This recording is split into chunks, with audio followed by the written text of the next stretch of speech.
सिंधु सभ्यता की विशेषताओं के बारे में हम चर्चा कर रहे थे। We are talking about the characteristics of Indus valley civilization. तो सबसे पहले आपको विशेषताओं में ये समझना है कि जो सिंधु सभ्यता है ये बच्चे एक कांस्ययुगीन सभ्यता है।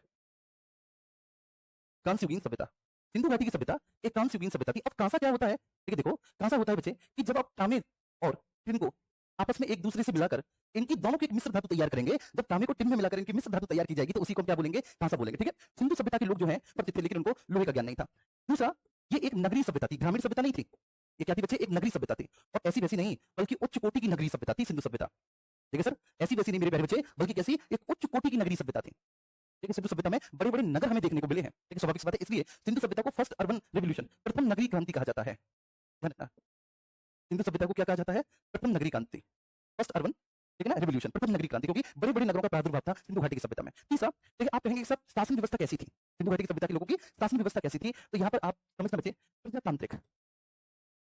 कैसी व्यवस्था थी? प्रजातांत्रिक व्यवस्था थी। मतलब आप सिंधु सभ्यता को जब स्टडी करेंगे, क्योंकि सिंधु सभ्यता के विषय में हमें केवल आर्कियोलॉजिकल सोर्सेस ही मिले हैं, लेकिन किसी भी तरह का कोई हमें रिटन सोर्स तो मिला नहीं।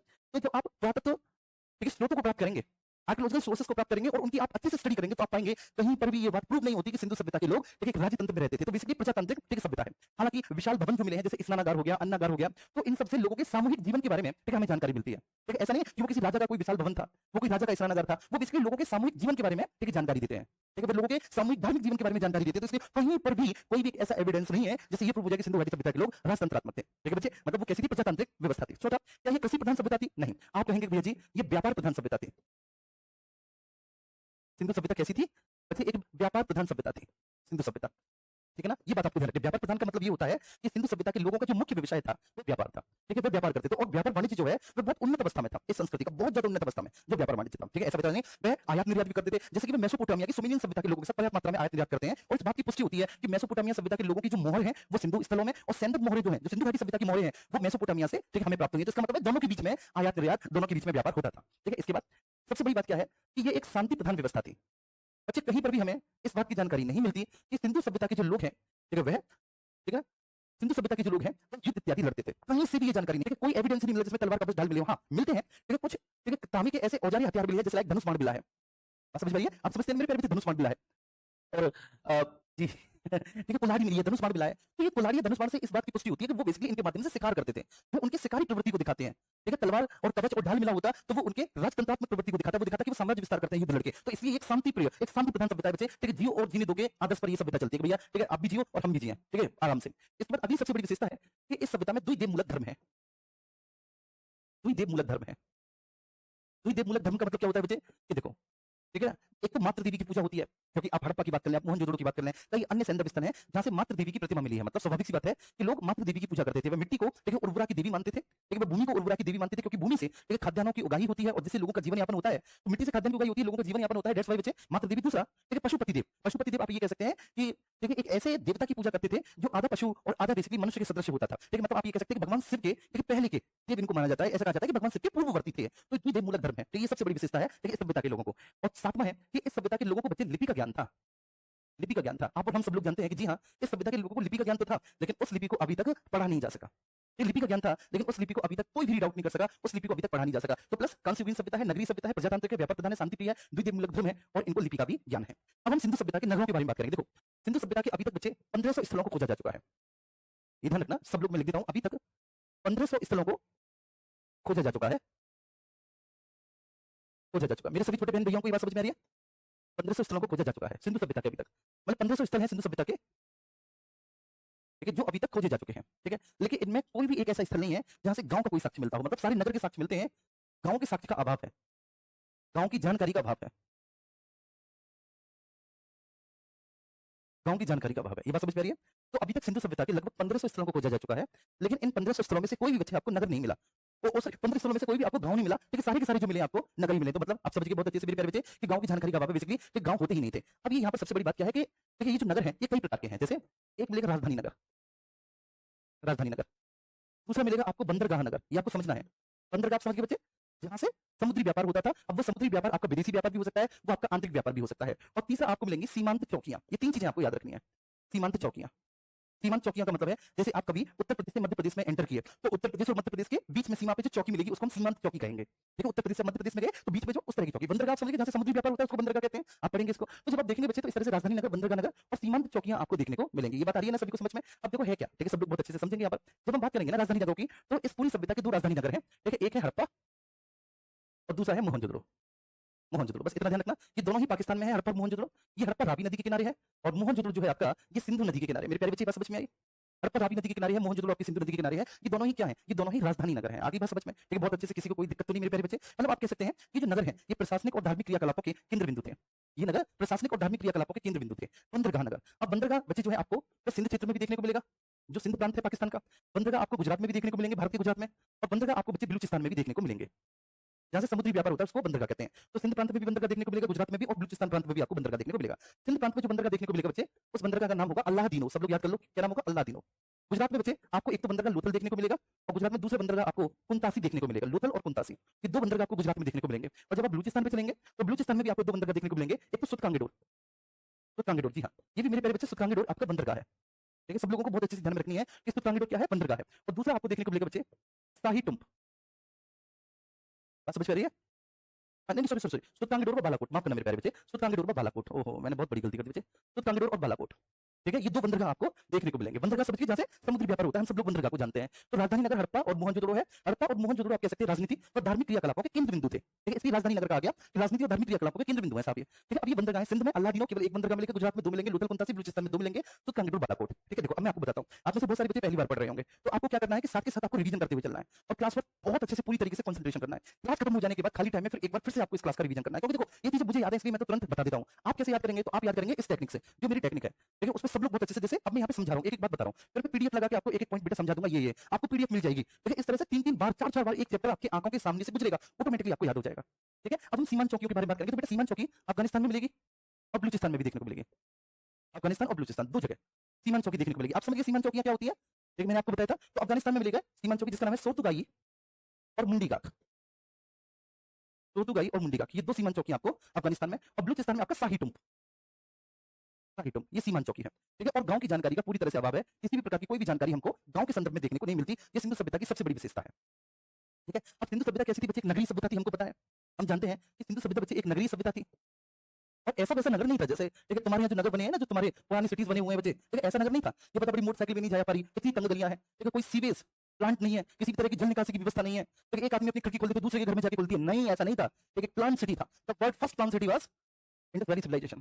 ठीक है, विश्व की सबसे पहला जो नियोजित नगर था वह हड़प्पा सभ्यता थी। मतलब क्या जबरदस्त बच्चे एक नगर नियोजन की व्यवस्था थी, बहुत जबरदस्त नगर नियोजन की व्यवस्था थी। तो नगरीय सभ्यता थी और एक गजब का प्लान सिटी था मेरे प्यारे बच्चे, ये जो सिंधु घाटी की सभ्यता थी। इतना आपको बहुत अच्छे से याद हुआ, लेकिन साथ के साथ आपको करते हुए चलना है ना। सिंधु सभ्यता की विशेषता बताई और मैंने नगर बताई, अब आप नगरीय सभ्यता को पढ़ेंगे। ठीक है, इस नगरीय सभ्यता में नगर नियोजन की विशेषता क्या है? व्हाट इज द, ठीक है ना, कैरेक्टरिस्टिक्स ऑफ नगर नियोजन, इसको आप नगर योजना कहेंगे।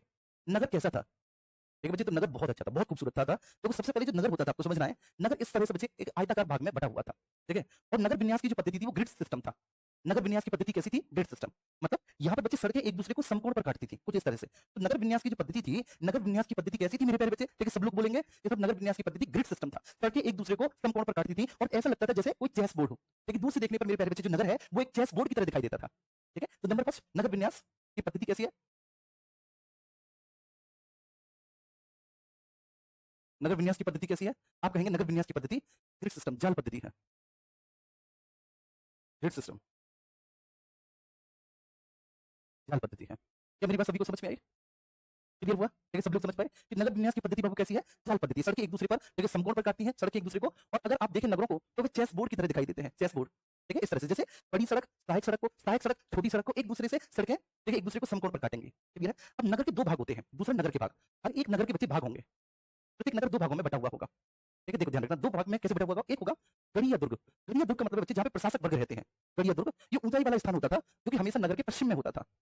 गढ़िया दुर्ग ये ऊंचाई वाला स्थान होता था, पश्चिम में रहता था। और दूसरा होता था निचला शहर, निचला शहर, निचला नगर, जहाँ पे सामान्य लोग रहते थे, और ये पूरब की तरफ होता था। पूरब की तरफ मतलब जैसे कोई नगर है तो नगर को जो है ना दो भागों में बांटा गया। गढ़िया दुर्ग पश्चिम की तरफ होगा, गढ़िया दुर्ग पश्चिम की तरफ ये ऊंचाई पर होगा, और सामान्य शहर जो होगा, जो सामान्य नगर होगा वो पूरब की तरफ होगा। जो सामान्य नगर पूरब की तरफ होगा वहाँ पे सामान्य लोग ना आम लोग रहेंगे, यहाँ पे प्रशासक लोग रहेंगे गढ़िया दुर्ग में, है ना जी। तो आपसे पूछा जाएगा भाई प्रशासक कहाँ रहते थे? तो प्रशासक लोग गढ़िया दुर्ग में रहते थे। ठीक है, जो मतलब शासन प्रशासन व्यवस्था को संभालते थे। तो वह कहाँ पर रहते थे प्रशासक लोग? तो आप कहेंगे साहब प्रशासक लोग जो है वे पश्चिम की तरफ गड़िया दुर्ग में प्रशासक लोग रहते थे। अब इसकी एक सबसे महत्वपूर्ण विशेषता है क्या कि बच्चे ये जो गड़िया दुर्ग है ये किलेबंद है, ये दुर्गीकृत है। दुर्गीकृत का मतलब समझिए, दुर्गीकृत का मतलब होता है बच्चे कि बड़ी-बड़ी दीवारें बनाकर इनको दुर्गीकृत किया गया था। ठीक है, जैसे कि देखिए कोई आक्रमण ना कर सके नगर की सुरक्षा के लिए। तो बड़ी-बड़ी दीवारें बनाकर देखिए इनको दुर्गीकृत किया गया था। क्यों दुर्गीकृत किया गया था? नगरों की सुरक्षा के लिए, तो ये दुर्गीकृत है। लेकिन अपवाद है। देखिए आमरी, कोटदीजी और चंद्रगुप्त, आमरी, कोटदीजी और चंद्रगुप्त ये बच्चे दुर्गीकृत नहीं है, नहीं है। देखिए ये ऐसे नगर हैं 3, ये सिंध में पड़ेंगे। ठीक है, ये सिंध प्रांत में पड़ेंगे, पाकिस्तान के सिंध प्रांत में, जहां पर मेरे प्यारे बच्चे ये दुर्गीकृत नहीं है, यहाँ की बस्तियां दुर्गीकृत नहीं है। और जो निचला शहर है वह दुर्गीकृत नहीं था। निचला शहर कैसा होता था बच्चे? देखिए सामान्य होता था, सामान्य। ठीक है, मतलब आम लोग रहते हैं, तो आम लोगों की सुरक्षा की कोई आवश्यकता नहीं है, तो निचला शहर था दुर्गीकृत है ही नहीं, निचला शहर दुर्गीकृत है ही नहीं। लेकिन फिर भी बच्चे कुछ शहर ऐसे हैं जो दुर्गीकृत हैं, जैसे कालीबंगा दुर्गीकृत था। ठीक है, आपको ध्यान रखना है। लोथल जो है निचला शहर है लेकिन दुर्गीकृत है। तुर्कोट था निचला शहर है लेकिन फिर भी दुर्गीकृत है, मतलब लोगों ने इसको दुर्ग बनाकर देखिए अपनी सुरक्षा की है। तो कालीबंगा, सुरकोट, लोथल ये निचले शहर है, ये दुर्गीकृत नहीं होते थे, लेकिन ये अपवाद हैं कि ये दुर्गीकृत हैं, ये 3 शहर दुर्गीकृत हैं, ये इसके अपवाद हैं, कालीबंगा, लोथल और सुरकोट। और ये सामान्यतः दुर्गीकृत होते थे, गड़िया दुर्ग, लेकिन ये 3 अपवाद हैं जहां पर गड़िया दुर्ग दुर्गीकृत नहीं है। मतलब आमरी, कोटदीजी, चंद्रगुप्त को लोगों को जो प्रशासक वर्ग है इनको सिक्योरिटी का कंसर्न नहीं था ज्यादा, इसलिए तो इन्होंने बच्चे क्या नहीं किया, देखिए अपने आप को सिक्योर नहीं किया किला बनाकर।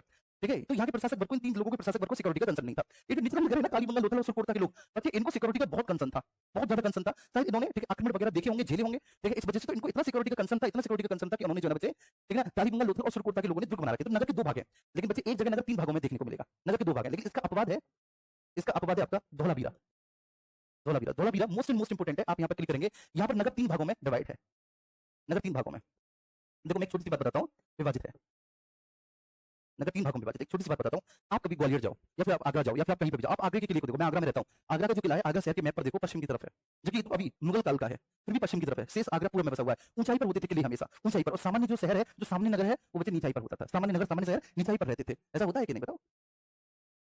ठीक है, तो ऐसा ही था। लेकिन जो ऊंचाई पर नगर है वो दुर्गीकृत होता था, लेकिन 3 जगह दुर्गीकृत नहीं है, आमरी, कोटदीजी, चंद्रगुप्त में 3 जगह दुर्गीकृत नहीं है। और जो सामान्य लोग निवास करते थे उनके लिए सुरक्षा की कोई आवश्यकता लेकिन नहीं थी, लेकिन उनके लिए क्योंकि प्रशासक वर्ग को खतरा है। लेकिन फिर भी आप यहाँ पर बेटा कालीबंगा, तुर्कोट और लोथल के लोगों ने अपने लिए दुर्ग बना रखे थे। ठीक है, तो नगर 2 भागों में डिवाइड है, एक ऊंचा शहर, निचला शहर। लेकिन धौलावीरा 3 भागों में है, गड़िया दुर्ग, मध्यम शहर और निचला शहर। गड़िया दुर्ग, मध्यम शहर और निचला शहर, धौलावीरा 3 भागों में विभक्त है। धौलावीरा कहां पर मिलेगा? गुजरात में आपको देखने को मिलेगा बच्चे, कच्छ जिले में। तो धौलावीरा यहाँ पर नगर 3 भागों में विभाजित था। ठीक है, चलिए दूसरी विशेषता, तीसरी विशेषता क्या है बच्चे कि प्रत्येक नगर में प्रवेश के लिए प्रवेश द्वार होता था। आपको भी पता है बच्चे कि आप किसी भी नगर में एंटर करें, ठीक है, चाहे आप घर में एंटर करें तो प्रवेश द्वार होता था। सामान्यतः एक प्रवेश द्वार होता था, सामान्यतः एक, लेकिन एक से अधिक भी हो सकता था, एक से अधिक भी हो सकता था प्रवेश द्वार। ठीक है ना, प्रवेश द्वार मतलब नगर में प्रवेश करने के लिए आप नगर में एंट्री कर रहे हैं तो सामान्यतः एक प्रवेश द्वार है, उस प्रवेश द्वार पर बाकायदा सिक्योरिटी होती थी, लेकिन बिना सिक्योरिटी चेक के किसी बाहरी व्यक्ति को अंदर नहीं घुसने दिया जाता था बच्चे। ठीक है ना, अब इसके बाद क्या होता है कि रक्षा दीवार पर बुर्ज बने हुए थे, रक्षा दीवार व बुर्ज। देखो अब मैं आपको बताता हूँ कैसे। आप किसी किले को देखो, आप किले के ठीक चारों तरफ एक दीवार देखते हो, और किले के चारों तरफ दीवार पे बीच बीच में ठीक है आप एक ऐसी छतरी नुमा संरचना देखते होंगे, उसी को बुर्ज कहते हैं। बोलो है कि नहीं? ठीक है, आप किले को देखो, चारों ओर आप एक दीवार देखते होंगे, ठीक है, और उस पर आप एक छतरी नुमा संरचना देखते होंगे, तो उसी छतरी नुमा संरचना को बच्चे हम क्या कहते हैं? ठीक है, उसी छतरी नुमा संरचना को बुर्ज कहते हैं। ठीक क्लियर है? तो ये जो दीवार है ना बेटा, दीवार पर थोड़ी थोड़ी दूरी पर बुर्ज बने हुए होते थे, ये बात ध्यान रखना। बहुत अच्छी, बहुत बढ़िया, ये बात सभी को समझ में आई, सभी लोग थम्स अप कर रहे हैं, बहुत बढ़िया मेरे प्यारे बच्चे, बहुत बढ़िया। ठीक है ना, थैंक यू, बस thank you so much, thank you, love you all, love you. ठीक है, तो क्या होता था मेरे प्यारे बच्चे की दीवार पर ठीक ना, जो रक्षा दीवार थी, रक्षा दीवार पर बुर्ज बने हुए होते थे। ठीक, रक्षा दीवार पर बुर्ज बने हुए होते थे, बुर्ज। लेकिन लोथल पर, लोथल की रक्षा दीवार पर बुर्ज नहीं है, लोथल की रक्षा दीवार पर बुर्ज नहीं है, बुर्ज नहीं, ये ध्यान रखना है आपको। ठीक है ना, जगह जगह रक्षा दीवार है और रक्षा दीवार पर बच्चे क्या है? बुर्ज बने हुए हैं। समझ गए बुर्ज क्या होता है? जहाँ पे सैनिक बच्चे एक खड़े हुए होते थे, एक देखते थे, इन्वेस्टिगेट करते थे, एक सर्च लाइट की सहायता से कि कोई दुश्मन तो नहीं आ रहा। वो बुर्ज, लोथल में बुर्ज नहीं है। अब ये जो रक्षा दीवार है, रक्षा दीवार, ये सामान्यतः कच्ची मिट्टी की बनी होती थी, सामान्यतः कच्ची मिट्टी। तो वो सिंधु वासियों को एक्चुअली जो है ना कोई खतरा था नहीं बचे। देखिए ये ऐसा जान पड़ता है कोई ज्यादा खतरा इनको था नहीं, ये शायद आक्रमण की नीति में विश्वास नहीं करते थे, तभी तो आप देखो कि इन्होंने ज्यादा सिक्योरिटी का कंसर्न किया नहीं था, ज्यादा सिक्योरिटी का कंसर्न नहीं किया था, इसलिए तो रक्षा दीवार को इन्होंने कच्ची मिट्टी का बनाया। लेकिन अगर आप देखेंगे बच्चे सुरकोटता के लोग, सुरकोटता के लोग, सुरकोटता के लोग, ये बहुत कंसर्न है, इन्होंने भाई साहब पत्थर की रक्षा दीवार बनाई है। और भाई मोहनजोदड़ो के लोगों ने, ये भी बहुत कंसर्न है अपनी सुरक्षा को लेकर, मोहनजोदड़ो के लोग भी बच्चे बहुत कंसर्न है अपनी सुरक्षा को लेकर। तो ये जो मोहनजोदड़ो के लोग हैं, मोहनजोदड़ो के लोगों ने ठीक है ना पक्की ईंटों की रक्षा दीवार बनाई है, पक्की ईंटों की। तो मोहनजोदड़ो के लोगों ने पक्की ईंटों की और सुरकोटता के लोगों ने पत्थर की रक्षा दीवार बनाई है। सामान्य रक्षा दीवार कच्ची मिट्टी की है, लेकिन लोथल में रक्षा दीवार पर बुर्ज नहीं है। लोथल पर बच्चे रक्षा दीवार जो है, लोथल पर रक्षा दीवार पर बुर्ज नहीं है, लोथल पर रक्षा दीवार पर बुर्ज नहीं है। ठीक है, उम्मीद करता हूं ये बात बहुत अच्छे से समझ में आ गई। लोथल पर रक्षा दीवार पर बुर्ज नहीं है, हाँ लोथल में बुर्ज बना है। ठीक है बच्चे, सॉरी लोथल में रक्षा दीवार बनी है, लेकिन लोथल में रक्षा दीवार पर ऊपर वो बुर्ज, वो टापू से नहीं बनाए गए। ठीक है, और लोथल एक ऐसा नगर है जहां पर निचले नगर में भी बच्चे जो है ना दुर्गीकृत किया गया है, निचले नगर को। देखिए लोथल है, सुरकोटता है, कालीबंगा है, लेकिन उन्होंने निचले नगरों को दुर्गीकृत किया है। लोथल, सुरकोटता, कालीबंगा निचले नगरों को दुर्गीकृत किया है। क्लियर है? अगर आप देखें देखिए यहाँ पर देखिए सब लोग, तो एक प्रश्न पूछा गया था कि सिंधु सभ्यता की ईंटों का आकार क्या होता था, मतलब लंबाई चौड़ाई और ऊंचाई का अनुपात। कि ईंटों का आकार आपसे पूछा गया है बच्चे, लंबाई चौड़ाई और ऊंचाई का अनुपात क्या होता था, जैसे आज होता है बच्चे 4:2:1, ठीक वही था। ठीक है, आज की ही रेशियो में था, जैसे आज की रेशियो आप देखेंगे लंबाई चौड़ाई और ऊंचाई का, ठीक वही था, 4:2:1 था। ठीक है, अब देखो सिंधु सभ्यता के लोग बहुत सारी ईंटों का प्रयोग करते थे, ये प्रश्न भी पूछा गया। ईंटों के प्रकार, सिंधु सभ्यता के लोग बहुत सारे ईंटों का प्रयोग करते थे, तो जब आप आएंगे ईंटों के प्रकार पे तो आप पाएंगे जैसे कैसी ईंट बचे, कच्ची ईंट। कच्ची ईंट, कच्ची ईंट कहां प्रयोग होगी ये मैं आपको बताऊंगा। पक्की ईंट, पक्की ईंट कहां प्रयोग होगी ये भी मैं आपको बताऊंगा बच्चे। पन्नीदार ईंट, पन्नीदार ईंट कहां पर प्रयोग होगी बच्चे, ये भी मैं आपको बताऊंगा। अलंकृत ईंट, जैसे टाइल्स होती है ना, टाइल्स क्या है बच्चे, अलंकृत ईंट है, तो ये कहां प्रयोग होगी ये भी मैं आपको बताऊंगा कि अलंकृत ईंट कहां पर प्रयोग होगी, ये सारी चीज मैं आपको बताऊंगा। तो सबसे पहले आप देखिए कच्ची ईंट पर फोकस करो, कच्ची ईंट कहां बनेगी, तो देखो रक्षा दीवार मैंने बताया था ना, कच्ची ईंटों की बनी है, सारी रक्षा दीवार कच्ची मिट्टी की बनी है, कच्ची ईंटों की बनी है, तो रक्षा दीवार सारी की सारी रक्षा दीवार कच्ची ईंटों की बनेगी। चबूतरा और सड़क ये कच्ची ईंटों की बनेगी, तीन चीजें, रक्षा दीवार,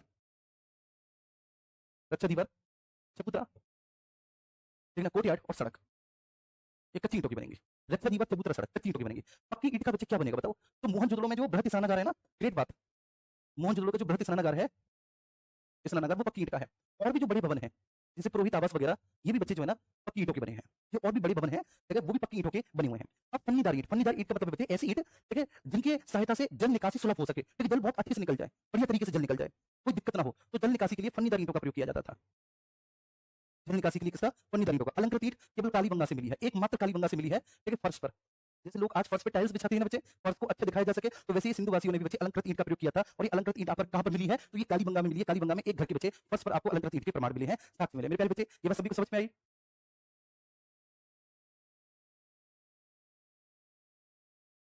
चलिए नेक्स्ट। अब सिंधु सभ्यता में बेटा मैंने आपको बताया वैसे तो 1500 से ज्यादा स्थल अभी तक खोजे जा चुके हैं, लेकिन इन 1500 में से केवल आप 9 स्थल को ही, केवल कितने को, इन 1500 में से केवल 9 स्थल को ही आप बड़े स्थल या बड़ी नगर की संज्ञा देंगे। केवल 9 स्थल को, कहने को तो भैया जी 1500 से अधिक स्थल खोजे जा चुके हैं, लेकिन आप 9 स्थल को ही बड़ी नगर की संज्ञा देंगे। आप कैसे याद करेंगे 9 स्थल को, तो देखो पहले हम क्या करते हैं कि एक टेबल बना लेते हैं। हम सब लोग एक टेबल बना लेते हैं मेरे प्यारे बच्चे, और वो बहुत जरूरी है टेबल।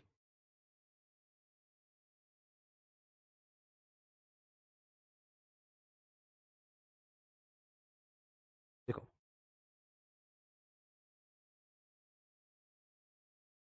ये बहुत जरूरी है टेबल बनाना।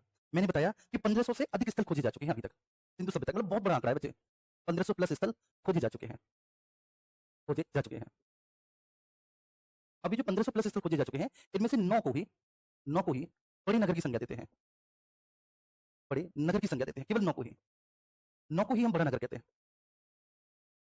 ठीक है, अब सवाल पैदा होता है कि साहब जो हम 9 को ही बड़ी नगर की संज्ञा देते हैं वे 9 कौन-कौन है, उन 9 को हम कैसे याद करेंगे, भाई जिन 9 को हम बड़ी नगर की संज्ञा देते हैं वो 9 कौन-कौन है, उन 9 को हम कैसे याद करेंगे मेरे प्यारे बच्चे, तो ध्यान रखना जो मैं बताने जा रहा हूं। ठीक है, आप याद करेंगे, देखो एमआरएच, ठीक है, एमआरएच एक ट्रिक है, मुझे बतानी पड़ रही है, मैं बहुत rare of the rarest cases में आपको ट्रिक बताऊंगा, और जो बताऊंगा फिर याद कर लेना, ठीक है बच्चे। ठीक है, अब यहाँ पर आप ध्यान देंगे एमआरएच, ठीक है, फिर एमआरएच के बाद डीकेबी, डीकेबी और जीसीएल। ठीक है, आप कहेंगे साहब मतलब समझाओ, बिल्कुल बताऊंगा बच्चे। मतलब देखो एम का मतलब आप समझिए कि सबसे बड़ा नगर कौन सा, मोहनजोदड़ो, मोहनजोदड़ो, ठीक है बच्चे, सबसे बड़ा नगर मोहनजोदड़ो। आर का मतलब आप समझिए राखीगढ़ी, और एच का मतलब हड़प्पा, हड़प्पा, ठीक है। डी पे आओ धोलावीरा, धोलावीरा, के पे आओ कालीबंगा, और बच्चे वी पे आओ वनावली, वनावली, जी पे आओ गनवेरीवाल, गनवेरीवाल, है ना बच्चे। सी पे आओ चनहूदड़ो, और एल से बच्चे लोथल। अब एक बार कोशिश करो इसको याद करने की सब लोग, एमआरएच डीकेबी जीसीएल, याद करो सब लोग बच्चे, एक बार प्लीज कोशिश करो, एमआरएच डीकेबी और जीसीएल। ठीक है जी, क्लियर है, एमआरएच डीकेबी जीसीएल।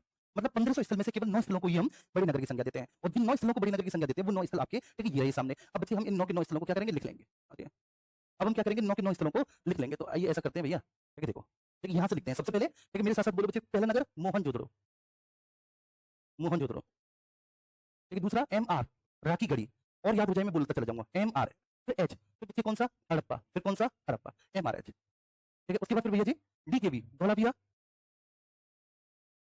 ए कालीबंगा, डीके, ठीक है, कालीबंगा, और उसके बाद फिर बनावली, बनावली, ठीक है ना, बनावली। फिर नेक्स्ट आप आगे आएंगे, ठीक है, जीसीएल गनवेरीवाल, गनवेरीवाल, टी फॉर कन्हूदड़ो,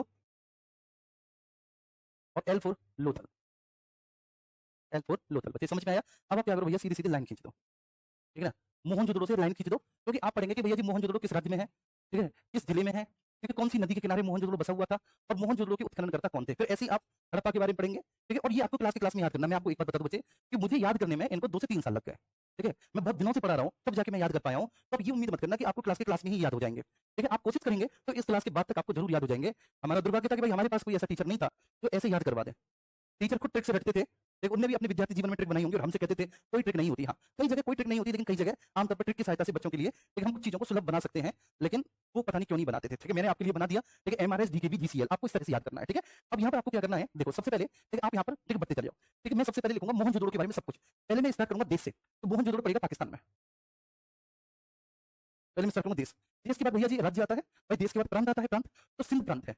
अब मैं आपको एक ट्रिक बता रहा हूँ, अगर प्रांत सिंध है मेरे प्यारे बच्चे, कसम से बता रहा हूँ, अगर प्रांत सिंध है तो जो नदी होगी वो बेटा सिंधु होगी। ध्यान रखना, अगर प्रांत सिंध है, अगर प्रांत सिंध है तो नदी कौन सी होगी, सिंधु नदी होगी। अगर पाकिस्तान में कहीं पर भी आपको किसी भी नगर में सिंध प्रांत देखने को मिले, आंख बंद करके आप सिंधु नदी कराना, तो नदी सिंधु नदी, सिंधु नदी, ठीक है जी। तो प्रांत सिंध हो गया, नदी सिंधु नदी हो गई, ठीक। अब उसके बाद प्रांत के बाद जिला आता है, तो जिला है लड़काना, लड़काना है ना। अब आते हैं भैया जी कि खोजा किसने, आप सभी को पता है आरडी बनर्जी ने, कल मैंने बताया था आरडी बनर्जी ने। कब भैया जी आरडी बनर्जी ने, 1922 में। राखालदास बनर्जी, ये बताइए समझ में। देखो सभी की डेट याद करनी जरूरी नहीं है, ऐसा नहीं कि डेट जरूरी हो, ठीक है, लेकिन जरूरी है उनके नाम, जैसे आरडी बनर्जी, ये ज्यादा जरूरी है डेट से, ठीक है। फिर भी ये जो 2-3 स्थल हैं जैसे हड़प्पा, मोहनजोदड़ो, चंदुगुड़ो, सुरकांगीडोर, तो इनकी डेट जरूरी भी है क्योंकि प्रथम स्थल है, प्रथम 4-5 स्थल है। और मैंने आपको बताया था कल कि अर्नेस्ट मैके ने चंदुगुड़ो को 1925 में, ऑरेल स्टीन ने सुरकांगीडोर को 1927 में खोजा था। आ रही है बात सभी को समझ में, यहाँ तक कोई इशू तो नहीं, ठीक। अब उसके बाद राखी गढ़ी, राखी गढ़ी भैया जी देश हमारा प्यारा भारत है, राखी गढ़ी भारत है, ठीक है। अगर आप राज्य की बात करेंगे तो राज्य हरियाणा है। अब मैं आपको एक और ट्रिक बता देता हूं, अगर कहीं पर भी हरियाणा और राजस्थान है तो घग्गर नदी होगी। कहीं पर भी हरियाणा और राजस्थान है, समझ लेना कौन सी नदी होगी, भाई घग्गर नदी होगी। अगर हरियाणा और राजस्थान है, ठीक है जी, हरियाणा और राजस्थान है तो कौन सी नदी होगी, घग्गर नदी होगी। आ रही है ना मेरी बात समझ में सभी को।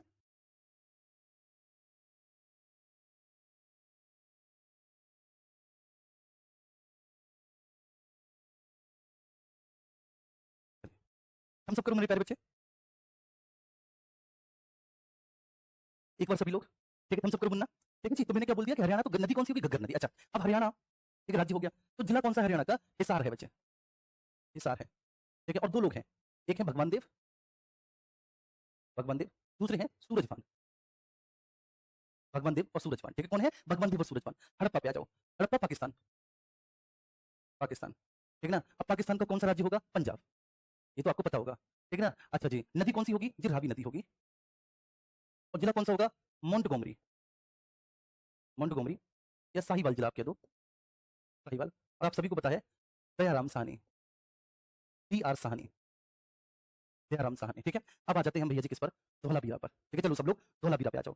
धौलावीरा जो है ये हमारे प्यारे भारत में पड़ता है बच्चे, हमारे प्यारे भारत में धौलावीरा पड़ेगा, ठीक है। अच्छा, अब धौलावीरा भारत में है, कहाँ पर है, गुजरात में है, गुजरात में है, ठीक है। लूनी नदी है बच्चे, लूनी नदी, जो कि कच्छ जिले में है, ठीक है। कच्छ जिले में जाके विलीन हो जाती है ना लूनी नदी, तो कच्छ जिला है मेरे प्यारे बच्चे, ठीक है। और धौलावीरा को खोजा है जगपति जोशी ने, जगपति जोशी ने खोजा है, ये ध्यान रखना। और रविंद्र सिंह बिस्ट इसके उत्खनन करता है, जगपति जोशी ने खोजा है, रविंद्र सिंह बिस्ट इसके उत्खनन करता है। कालीबंगा पर आ जाएंगे, कालीबंगा पर आ जाइएगा।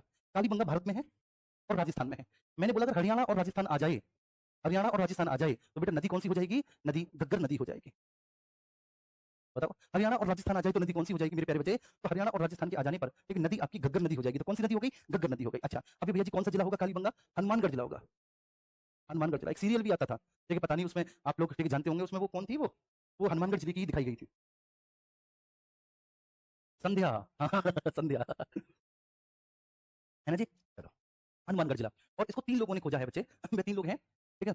ब्रजवासी लाल, बीवी लाल, ठीक है, अमलानंद घोष, एन घोष, और बीके थापड़, बीके थापड़, बीके थापड़। अब बनावली पे आ जाओ सब लोग, बनावली, ये बच्चे भारत में है, बनावली, ठीक है ना। ये हरियाणा में है।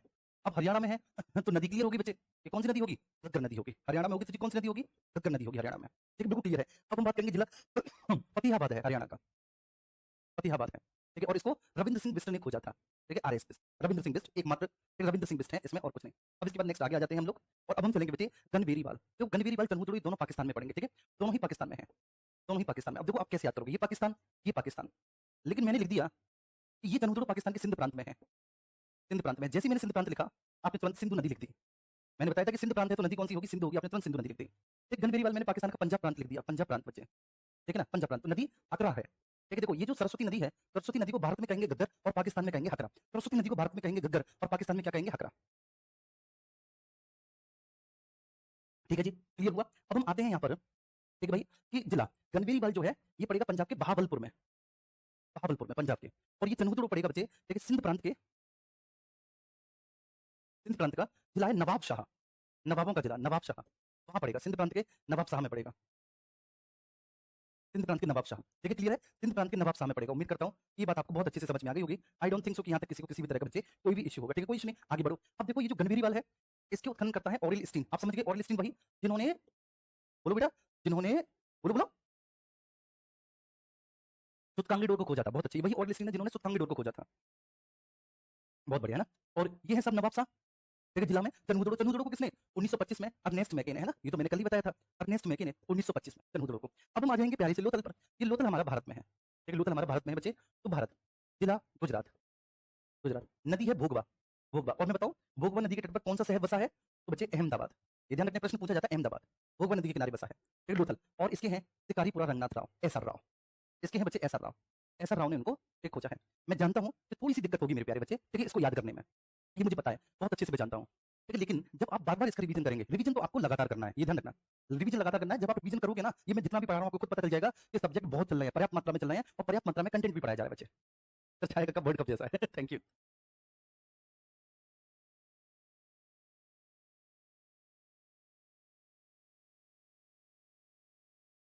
अच्छा, कितने लोग ऐसे हैं इस क्लास में जो ये कह रहे हैं वास्तव में इस तरह का एक बार रिवीजन कर लिया तो मम्मी कसम याद हो जाएगा? अगर एक बार रिवीजन कर लिया तो याद हो जाएगा, इतने अच्छे से हमें पढ़ा दिया गया, इतने अच्छे से हमको समझा दिया। कितने लोग हैं? प्लीज एक बार हैंड्स अप करें, बताएं कितने लोग हैं?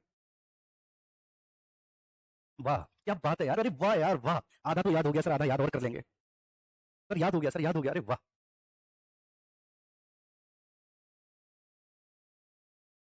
सर क्लास बहुत अच्छी है, आप बहुत अच्छा पढ़ाते हैं, थैंक यू कुंती। ठीक है, चलिए मुझे तो हो गए, बहुत बढ़िया यार। ठीक है, देखो इतना है। अब एक बार जो भी हमने पढ़ा, ठीक है, उसको आप एक बार जल्दी से अपनी निगाहों के सामने से निकालो। सबसे पहले एक सिंधु सभ्यता की विशेषताओं पर आओ। ट्रांससिविल सभ्यता है तामा और टिन, ठीक है, दोनों से मिलकर एक कांसा बनता है। नगरीय सभ्यता है, प्रथम नगरीय क्रांति कहा जाता है। प्रजातांत्रिक सभ्यता है, कहीं से भी राजतंत्र के कोई साथी नहीं मिलते। व्यापार प्रधान सभ्यता है, कृषि होती थी, पशुपालन होता था, लेकिन जो लोगों का प्रमुख व्यवसाय था वो क्या था? व्यापार था। ठीक है, ऐसी बात नहीं है कि शहरों में लोग पशुपालन नहीं करते, करते हैं, लेकिन शहरों में मुख्य रूप से क्या होता है? व्यापार। ऐसी बात नहीं कि गांव में लोग व्यापार नहीं करते, करते हैं गांव में व्यापार, लेकिन प्रमुख व्यवसाय क्या होता है? खेती और पशुपालन। ठीक वैसे ही है, ऐसा नहीं कि सभ्यता के लोग कृषि नहीं करते थे, पशुपालन नहीं करते थे, करते थे मेरे प्यारे बच्चे, ठीक है, लेकिन प्रमुख व्यवसाय जो होता था वो क्या होता था मेरे प्यारे बच्चे? व्यापार होता था। शांति प्रधान सभ्यता है, कहीं से भी आपको तलवार, ढाल, कवच ये नहीं मिले। हाँ मिले हैं आपको, एक धनुष बाण मिले हैं, तीर कमान मिली है आपको, ठीक है, आपको कुल्हाड़ी वगैरह मिली है, तो वो बताता है कि वो शिकारी जीवन व्यतीत करते थे, वो उसका और इशारा करता है। तो देव मूलक धर्म है, ठीक है, मातृ देवी और पशुपति देव, ठीक है, लोग मातृ देवी की पूजा करते थे, ठीक है, और पशुपति देव, पशुपति देव, ठीक है ना। लिपि का ज्ञान था लेकिन अभी तक उसको पढ़ा नहीं जा सका, अभी तक पढ़ा नहीं जा सका बच्चे। चलिए, नगर अभी तक 1500 से ज्यादा स्थलों को खोजा जा चुका है। गांव की जानकारी का अभाव है। राजधानी नगर हड़प्पा और मोहनजोदड़ो। अब ये जो हड़प्पा और मोहनजोदड़ो में बच्चे, ये राजनीतिक और धार्मिक गतिविधियों के केंद्र थे, राजनीतिक और धार्मिक गतिविधियों के केंद्र थे, ठीक है। हमेशा कॉपी पेन लेकर बैठा करो और जो भी पढ़ाता चला जाऊं, ठीक है, साथ के साथ पढ़ते चले जाओ, ठीक है। अगर जैसे मान के चलिए आप मुझसे कभी जीएस पढ़े, मतलब एसएसटी, और पूरे 1 साल का समय हो, तो मैं फिर क्या करूंगा कि हर एक चीज मैं जो है ना बच्चे, ठीक है, आपको क्लास में याद करवाता हुआ चलूंगा। फिर मैं आपको कोई प्रिंटेड नोट्स और पीडीएफ नहीं दूंगा, लेकिन प्रिंटेड नोट्स और पीडीएफ आपको इसलिए दी जा रही है, ठीक है, क्योंकि एक बार मैं ऐसे पढ़ा दूं, फिर एक बार पीडीएफ से पढ़ा दूं, ठीक है, तो वो आपके दिमाग में, और फिर एक बार मैं उनके नोट्स दे दूं, तो जब आप रिवीजन करें तो वो बिल्कुल आपके दिमाग में अमिट स्याही की तरह छप जाए। तो अभी तक आप देख लेना, ठीक है, ये पूरा फैक्ट है, लेकिन फिर भी आपको कितना अधिक याद हो गया होगा, है ना बच्चे। चलिए, अब बंदरगाह नगर सिंध में अल्लादीनो है, गुजरात में लोथल और कुंतासी है, और बलूचिस्तान में सुतकिंगडर और बालाकोट है। और सीमांत चौकियों के बारे में बात करेंगे। सीमांत चौकी आप समझिए क्या होती है? अफगानिस्तान में सोटूगाई और मुंडीगाक है, और बलूचिस्तान में शाही टुम्प, ये सीमांत चौकियां हैं। नगरीय नगर नियोजन, नगर विन्यास की पद्धति कैसी बच्चे? इसको ग्रिड पद्धति कहेंगे। ग्रिड पद्धति जैसे ये मान के चलिए बड़ी सड़क है, ये बड़ी सड़क है, इस बड़ी सड़क को ये छोटी सड़क समकोण पर काटती है, ठीक है, इस बड़ी सड़क को, अबे यार, इस बड़ी सड़क को बच्चे छोटी सड़क ऐसे समकोण पर काटती है, देखो इस तरह से। तो इसी को आप क्या कहेंगे? इसी को आप ग्रिड सिस्टम कहेंगे। कभी आप ग्रेटर नोएडा गए हो? ग्रेटर नोएडा पूरा ग्रिड सिस्टम पे बसा है, पूरा ग्रेटर नोएडा, ठीक है ना, ग्रिड सिस्टम पर। ठीक है जी, क्लियर है, चेस बोर्ड की तरह है, जाल पद्धति है। लेकिन नगर के भाग गलिया दुर्ग, ठीक है, और निचला नगर। नगर के भाग कितने हैं? दो हैं, दो हैं नगर के भाग। लेकिन अपवाद है धौलावीरा, जहां पर नगर को 3 भागों में डिवाइड किया गया है, गड़िया दुर्ग, मध्य नगर, निचला नगर। सामंत जो गड़िया दुर्ग है वो पश्चिम में होगा, जो गड़िया दुर्ग है वो पश्चिम में होगा, वह दुर्गीकृत होगा, लेकिन आमली कोटदीजी चंद्रपुर में दुर्गीकृत नहीं है। निचला नगर जो होगा वह पूर्व में सामान्य नगर होगा बच्चे, लेकिन कालीबंगा, लोथल और सुरकोटा में वह क्या है? वह दुर्गीकृत है, ठीक है। प्रवेश द्वार एक, लेकिन एक से अधिक भी हो सकते हैं। रक्षा दीवार व बुर्ज जो है, ठीक है, वह कच्ची ईंटों की बनी हुई होती थी, रक्षा दीवार व बुर्ज कच्ची ईंटों की, ठीक है। लेकिन लोथल, सुरकोटा और कालीबंगा में, कहां पर? लोथल, सुरकोटा और कालीबंगा में लिखा होगा मेरे प्यारे बच्चे, लोथल, सुरकोटा और एक मोहनजोदड़ो में, देखिए ये ध्यान रखना है, वह कच्ची मिट्टी की नहीं है बल्कि बच्चे किसकी है, पत्थर की पक्की ईंटों की और उसकी बनी हुई है। ईंट का आकार 4:2 है। एक पूछा गया है जीआईसी में, ये हिस्ट्री जीआईसी में पूछा गया है, प्रीवियस ईयर उठा के देखना कि ईंट के आकार का अनुपात कितना होता था, 4:2:1 होता था। कच्ची ईंट से रक्षा दीवार चबूतरा सड़क, पक्की ईंट से बचे बृहत स्नानागार और बड़े भवन। ये ध्यान रखना, कभी भी पूछा जाए कि सर जितने भी बड़े भवन हैं, ठीक है, जैसे कि पुरोहित आवास है, सभापति भवन है, ये सब पन्नीदार ईंट से जल निकासी और अलंकृत ईंट केवल कालीबंगा से आपको देखने को मिली है। और फिर ये चार्ट है, ठीक है, कैसे आपने याद किया, एमआरएच डीकेबी जीसीएल, मेरे साथ साथ बोलो, एमआरएच डीकेबी जीसीएल, बोलो बेटा, एमआरएच डीकेबी जीसीएल, ठीक है। बहुत मजा आया यार, बहुत अच्छे से सारी चीजें समझ में आई, ठीक है। एक एक बात, इसी बात पे एक बार थम्स अप कर दो सब लोग।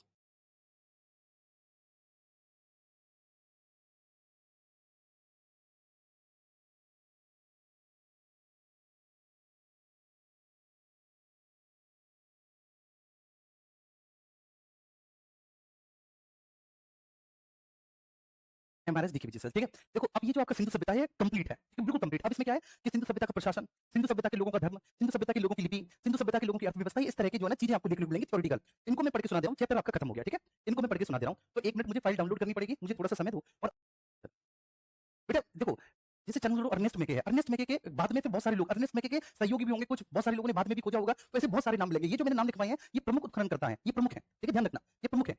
बस ये बात मैं आपको समझाना चाह रहा हूँ, इस बात को आप समझें, ठीक है। जैसे ठीक है, मजूमदार साहब है, उन्होंने भी चंद्रशेखर को उत्खनन कराया है, लेकिन यहाँ पर प्रमुख रूप से कौन है, यहाँ पर प्रमुख रूप से आपके अर्नेस्ट मेके हैं। क्लियर है, महेंद्र तिवारी जी का कमेंट है, तिवारी जी मैंने आपको बता दिया। आज तो पकड़ ही जाते, अरे नहीं भाई कुछ नहीं है, ठीक है। सिंधु सभ्यता, आपका मास्टर शरीफ आदमी है भाई, सिंधु सभ्यता, ठीक है। और ये है आपका प्रिंटेड नोट्स, ठीक है। अरे चलो ठीक है, आइए सबसे पहले आप देखेंगे, देखिए हम खोज से चलेंगे, मैं पढ़ता हुआ चला जाऊं मेरे प्यारे बच्चे, या फिर आप खुद कर लेंगे, बताओ मुझे। बेटा एप्लीकेशन पे ही डलवा दिए मैंने, जो प्रिंटेड नोट्स हैं वो आपके दो आते हैं ना पीडीएफ के ऑप्शन, तो एक पीडीएफ के ऑप्शन में आपके डल गए हैं। अरे मैं हमेशा अच्छा पढ़ाता हूँ पागल, कल तो तुम लोगों ने मुझे थोड़ा सा हंसमुख आदमी हूं मैं, बताओ मुझे जल्दी से बताओ फटाफट से, ठीक है। मैं पढ़ता हुआ चला जाऊँ, पढ़ता हुआ चला जा रहा हूँ, 5 मिनट लगेंगे, ठीक है, क्योंकि जितने लोगों से पूछो उनके उतने अपने अपने विचार होते हैं। अब सब लोग यहाँ पर फोकस करो, ठीक है। मैंने बता दिया, देखो खोज, सबसे पहला क्या है खोज, ठीक है, मैं पढ़ाता हूँ, ओके बच्चे। हाँ मैं रीड करा दे रहा हूँ, इससे क्या है कि आपकी और अच्छे से एक बार हो जाएगी, है ना। मैं रीड करा दे रहा हूँ, ठीक है। तो सबसे पहले खोज, तो आप क्या करो, एक नोटबुक लो, और नोटबुक में ऐसे लिखो नंबर फर्स्ट खोज, एक नोटबुक में नंबर फर्स्ट लिखो आप क्या, ठीक है, खोज, ठीक है, खोज लिख दी। और खोज में फिर आप ये सारे पॉइंट्स लिखो, जैसे मैंने आपको पहले दिन बताया था, ठीक है। हेडिंग लिखते चले जाओ, दिमाग में रहे। तो चार्ल्स मैसन, 1826 की बात है, एक ब्रिटिश यात्री चार्ल्स मैसन का ध्यान हड़प्पा स्थित टीलों की ओर गया। उसने 1826 में इस स्थान की यात्रा की और 1842 में उसने एक लेख लिखा, नैरेटिव ऑफ जर्नीज। उसमें इस बात का उसने उल्लेख किया कि ये टीले किसी पुराने राजमहल के अवशेष हैं। फिर अलेक्जेंडर वंश 1831 में पंजाब के महाराजा रणजीत सिंह से मिलने के लिए जा रहा था, उसकी नजर हड़प्पा स्थित टीले पर पड़ी, उसका भी अनुमान ये था कि ये किसी पुराने किले के अवशेष है। फिर वर्डन ब्रदर्स, जो 1856 में वर्डन ब्रदर्स, विलियम वर्डन और जेम्स वर्डन, जो दो इंजीनियर्स हैं, कराची से लाहौर, ठीक है ना, रेल की पटरी बिछवा रहे हैं, तो वो अपनी लेबर से बोलते हैं कि भाई आप यहाँ से ईंट ले लीजिए। जब ईंट लेने के प्रयास किए गए तो उन्होंने अनुमान लगाया कि यहाँ किसी प्राचीन सभ्यता का, ठीक है ना, आभास उनको हुआ। फिर अलेक्जेंडर कनिंघम ने 1853, 56 और 75 में इस स्थान की यात्रा की। अलेक्जेंडर कनिंघम ने 1853, 56 में हड़प्पा की यात्रा की और वहां अनेक टीलों के गर्भ में किसी प्राचीन सभ्यता के दबी होने की संभावना व्यक्त की, अनेक टीलों के गर्भ में किसी प्राचीन सभ्यता के दबी होने की संभावना व्यक्त की। 1875 में कनिंघम ने पुरातात्विक सर्वेक्षक आर्कियोलॉजिकल सर्वे की हैसियत से हड़प्पा की बसा पर एक रिपोर्ट भारत सरकार को सौंपी। उनका अनुमान था कि यहाँ पर महात्मा बुद्ध के जमाने या इंडो बैक्टीरियन शासकों के जमाने की कोई बस्ती होगी। 1875 में जब कनिंघम ने बचे, क्योंकि वो आर्कियोलॉजिकल सर्वेयर बन चुके थे, और इस स्थिति पर, इसी रिपोर्ट पर, ठीक है, इसी हैसियत से उन्होंने एक रिपोर्ट भारत सरकार को सौंपी। फिर जॉन मार्शल उनके सहयोगी 1920, 1921 का दशक आया, दयाराम सानी ने हड़प्पा की खोज की। अगले वर्ष 1922 में आरडी बनर्जी ने मोहनजोदड़ो की खोज की। भारतीय पुरातत्व सर्वेक्षण के प्रधान संचालक सर जॉन मार्शल थे, उनके निर्देश पर ही उनके सहयोगी दयाराम सानी और राखालदास बनर्जी ने हड़प्पा और मोहनजोदड़ो की खोज की थी। 1924 में वो लंदन में गए, वहां से एक समाचार पत्र, साप्ताहिक समाचार पत्र प्रकाशित होता था, ठीक है। उस साप्ताहिक समाचार पत्र के आधार पर मेरे प्यारे बच्चे, उन्होंने हड़प्पा सभ्यता के खोज के बारे में विधिवत औपचारिक रूप से घोषणा कर दी। उनके अन्य सहयोगी अर्नेस्ट मैके, जिन्होंने चंद्रशेखर को 1925 में, और लिस्टिन, जिन्होंने सुकांगेडोर को 1927 में खोजा था। इस तरह से बच्चे सिंधु सभ्यता की खोज ने भारत को विश्व के मानचित्र पर अंकित कर दिया और उसको भारत के विश्व की प्राचीनतम सभ्यताओं की जन्मस्थली मेसोपोटामिया और मिस्र के समकक्ष लाकर खड़ा कर दिया, ठीक है। चलिए 1921 में हड़प्पा की खोज से लेकर अब तक भारतीय उपमहाद्वीप में लगभग 1500 से अधिक स्थल इसके खोजे जा चुके हैं। नामकरण, इस सभ्यता के लिए साधारण 3 नामों का प्रयोग मिलता है, सिंधु सभ्यता, सिंधु घाटी की सभ्यता, हड़प्पा सभ्यता और सिंधु सरस्वती सभ्यता। सिंधु सभ्यता अपनी सिंधु घाटी की सभ्यता तो शुरू में 1921 में जब पश्चिमी पंजाब में हड़प्पा स्थल पर इस सभ्यता का पता चला और अगले ही वर्ष 1922 में एक अन्य स्थल मोहनजोदड़ो की खोज हुई, तब यह सोचा गया कि सभ्यता अनिवार्यतः है सिंधु नदी घाटी तक ही सीमित है। अतः इस सभ्यता का संकेत देने के लिए सिंधु घाटी की शब्दावली का प्रयोग शुरू हो गया। लोग सिंधु घाटी की सभ्यता इसको कहने लगे, ठीक है ना। इस सभ्यता को सिंधु सभ्यता की संज्ञा सर्वप्रथम सर जॉन मार्शल ने दी थी। प्राचीनता की दृष्टि से सभ्यता का सर्वाधिक प्राचीन नाम सिंधु सभ्यता है और उसको सिंधु सभ्यता के नाम से किसने बचे, ठीक बोलो, सर जॉन मार्शल ने। फिर हड़प्पा सभ्यता, हड़प्पा क्यों, जब जैसे जैसे सभ्यता का बच्चे जो है ना स्थल खोजे जाने लगे और पता चला कि ये सिंधु से परे, ठीक है, इसका विस्तार बहुत बड़े क्षेत्रों में है और कुल मिलाकर सिंधु और किसी एक नदी के किनारे वो है नहीं, तो इसलिए पुरातत्व विज्ञान में एक परिपाटी होती है कि जो स्थान सबसे पहले खोजा जाता है उसी स्थान के आधार पर उस सभ्यता का नामकरण कर दिया जाता है ना। तो बाद के वर्षों में जब अनुसंधान से यह प्रमाणित हुआ कि यह सभ्यता सिंधु घाटी तक ही सीमित नहीं है बल्कि उसकी सीमाओं के पार दूर दूर तक फैली हुई है, तब इस सभ्यता के सही सही भौगोलिक विस्तार का संकेत देने के लिए उक्त शब्दावली अपर्याप्त सिद्ध हुई। अतः इसके लिए हड़प्पा सभ्यता नामकरण किया गया और इसके लिए पुरातत्व विज्ञान की एक परिपाटी को आधार बनाया गया। बच्ची वो ये होती है कि उस संस्कृति का नामकरण उस स्थान पर किया जाता है जो सबसे पहले खोजा गया हो, तो इसलिए हड़प्पा सबसे पहला स्थल था, इसलिए नाम पड़ा हड़प्पा सभ्यता। सर्वाधिक वैज्ञानिक नाम हड़प्पा सभ्यता है, सबसे उपयुक्त नाम हड़प्पा सभ्यता है। बस आपको ये ध्यान रखना है कि सिंधु सरस्वती सभ्यता, क्योंकि जैसे जैसे खोजें स्टार्ट हुई, सिंधु नदी के किनारे इस सभ्यता के केवल 3% स्थल हैं।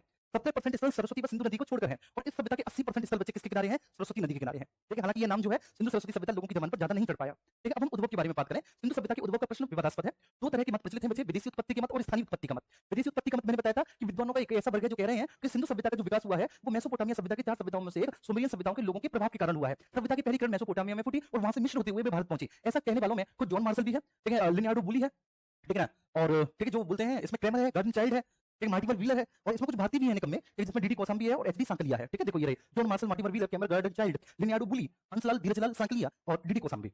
ठीक है, अब स्थानीय उत्पत्ति का मत कहता है कि भाई सिंधु सभ्यता से पहले भारत में जो ताम्र पाषाणिक ग्राम्य संस्कृतियां थी, उन्हीं ग्राम्य संस्कृतियों से सिंधु सभ्यता का विकास हुआ है, उन्हीं ग्राम्य संस्कृतियों से सिंधु सभ्यता का उद्भव हुआ है। ये बात समझ में आ रही है? बोलो, क्लियर हो रही है मेरे प्यारे बच्चे? तो ये स्थानीय उत्पत्ति का मत है। अब ये जो स्थानीय उत्पत्ति का मत है मेरे प्यारे बच्चे, तो वो बोलता है कि ये जो सभ्यता है सिंधु सभ्यता, ये बलूची, सोती, द्रविड़ और आर्य, एक कुल मिलाकर, और विशेष तौर पर जो बलूची और सोती हैं, बलूची और सोती लोगों के द्वारा इस सभ्यता का उद्भव या फिर विकास हुआ है। बलूची मत को किसने दिया? वाल्टर फेयर सर्विस ने दिया, रोमिला थापर ने दिया बलूची मत को। बलूची मत को देने वाले वाल्टर फेयर सर्विस हैं, रोमिला थापर हैं, ठीक है, साथ ही साथ स्टुअर्ट पिगट हैं और जॉर्ज डेल्स हैं।